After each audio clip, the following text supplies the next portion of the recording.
എല്ലാവർക്കും നമസ്കാരം. സേവന ഓൺലൈൻ സർവീസിന്റെ പുതിയൊരു വീഡിയോയിലേക്ക് സ്വാഗതം. നമ്മൾ ഇന്ന് പറയാൻ പോകുന്നത് നോർക്ക കെയർ ഇൻഷുറൻസിനെ കുറിച്ചാണ്. എന്താണ് നോർക്ക കെയർ ഇൻഷുറൻസ്? ഇതിപ്പോ ആരെല്ലാം എടുത്തു, ആർക്കൊക്കെ ലഭിക്കും, ഇത് ലഭിക്കാനുള്ള മാനദണ്ഡങ്ങൾ എന്തെല്ലാം എന്നതിനെ കുറിച്ചാണ്. ആദ്യമായി പറയുന്നത് നോർക്ക ID കാർഡ് ഉള്ളവർക്കാണ്. സ്റ്റുഡന്റുകൾക്കും അതുപോലെ തന്നെ നോർക്ക ID കാർഡുള്ള വിദേശ ജോലി ചെയ്യുന്ന എല്ലാവർക്കും നോർക്ക കെയർ ഇൻഷുറൻസിന് അപേക്ഷ സമർപ്പിക്കാവുന്നതാണ്. അപേക്ഷ സമർപ്പിക്കേണ്ട അവസാന തീയതി ഇപ്പോൾ പറഞ്ഞിട്ടുള്ളത് ഒക്ടോബർ 30 ആണ്. 15 ലക്ഷം രൂപ ഇതിനായി നിങ്ങൾക്ക് സർക്കാർ ഇൻഷുറൻസ് പരിരക്ഷ നൽകുന്നതാണ്. 15 ലക്ഷം രൂപയിൽ 10 ലക്ഷം രൂപ അപകടം മൂലമുണ്ടാകുന്ന മരണം കൊണ്ടോ അപകടം കൊണ്ടുണ്ടാകുന്ന അംഗവൈകല്യങ്ങളെ കൊണ്ടുള്ള പരിരക്ഷയാണ്.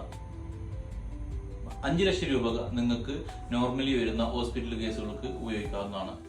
അച്ഛൻ, അമ്മ, 2 മക്കൾ ഉൾപ്പെടെ വരുന്ന കുടുംബത്തിന് 13,411 രൂപയാണ് പ്രീമിയം നിലവിൽ വരുന്നത്. 25 വയസ്സ് വരെയുള്ള മക്കളെ ഈ ഗ്രൂപ്പിൽ ഉൾപ്പെടുത്താവുന്നതാണ്. 25 വയസ്സിന് മുകളിലുള്ള കുട്ടികളെ ഉൾപ്പെടുത്താൻ കഴിയില്ല. 25 വയസ്സിന് മുകളിലുള്ള കുട്ടികൾ ഇൻഷുറൻസ് എടുക്കണമെന്നുണ്ടെങ്കിൽ അവർക്ക് സ്വന്തമായി നോർക്ക ID കാർഡ് സെപ്പറേറ്റ് ഉണ്ടായിരിക്കണം. അതുപോലെ തന്നെ ഇനി ഇൻഡിവിജ്വൽ ആയിട്ട് വ്യക്തികൾക്ക് മാത്രമാണ് എടുക്കേണ്ടതെങ്കിൽ 8,100 രൂപ അടച്ച് വ്യക്തികൾക്ക് സ്വന്തമായും പോളിസി കരസ്ഥമാക്കാവുന്നതാണ്. മറ്റൊന്നുള്ളത് 4,130 രൂപക്ക് 25 വയസ്സിന് താഴെയുള്ള മൂന്നാമതൊരു കുട്ടിയെ കൂടി എന്ത് ചെയ്യാം, ഇതിലേക്ക് ആഡ് ചെയ്യാം.